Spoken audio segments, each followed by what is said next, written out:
कि जब विपत्ति का समय आता है ना तो सभी लोग संग छोड़ देते हैं।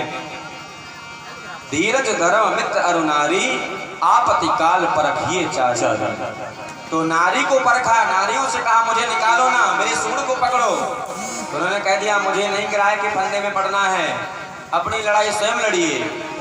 साथी है मित्र गंग के जल बिंदु पान तक, साथी है मित्र गंग के जल बिंदु पान तक, अर्धांगनी बढ़ेगी केवल मकान तक, बेटा भी हक निभाएगा अग्निदान तक, इससे तो आगे भजन ही है प्यारे, हरि के भजन बिन तू अकेला रहेगा, हरि के भजन बिन अकेला रहेगा।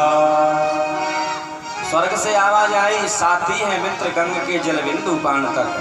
तेरे ये साथी कब तक चलेंगे? जब तक तुम्हें गंगा जी तक नहीं पहुंचा देंगे। अर्धांगिनी बढ़ेगी तो केवल मकान तक, आपकी पत्नी भी अगर बढ़ करके आएगी तो केवल देहली तक, जब आपको विदा कर देगी फिर नहीं बढ़ने वाली आगे।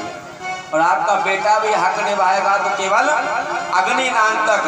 तो गज से कहा कि इससे आगे तो केवल भजन ही है प्यारे, और हरि के भजन बिन तुम अकेला रहेगा। इस प्रकार से आज पत्नियों को भी आजमाया।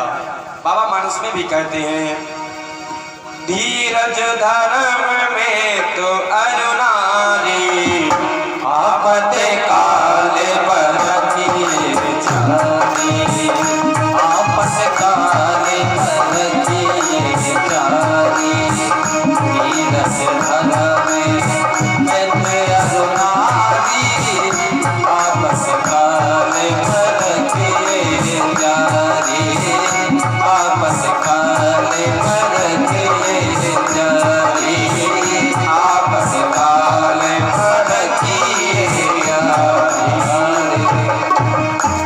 धीरज धर्म मित्र अरु नारी आपत काल परखिए चारी। आपत्ति के समय में धीरज को धारण करना पड़ता है, मित्र को परखना चाहिए, पत्नी को परखना चाहिए। आपत्ति काल धीरज धर्म, धर्म को नहीं त्यागना चाहिए जिस धर्म पे आप अग्रसर हो। परंतु यहाँ पर तो मित्र भी छोड़ करके चले गए, पत्नी भी छोड़ करके चली गई, अब केवल बचे तो केवल दो। क्या बची?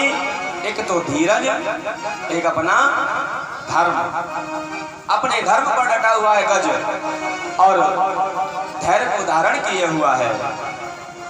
और वहीं से जब गज को पानी में वो ग्राह खींचने लगा, पैर पकड़ करके डुबोने लगा, तो उन्होंने ना राम को बुलाया, ना विष्णु को बुलाया, ना ब्रह्मा को बुलाया, ना शंकर को बुलाया, ना कृष्ण को बुलाया।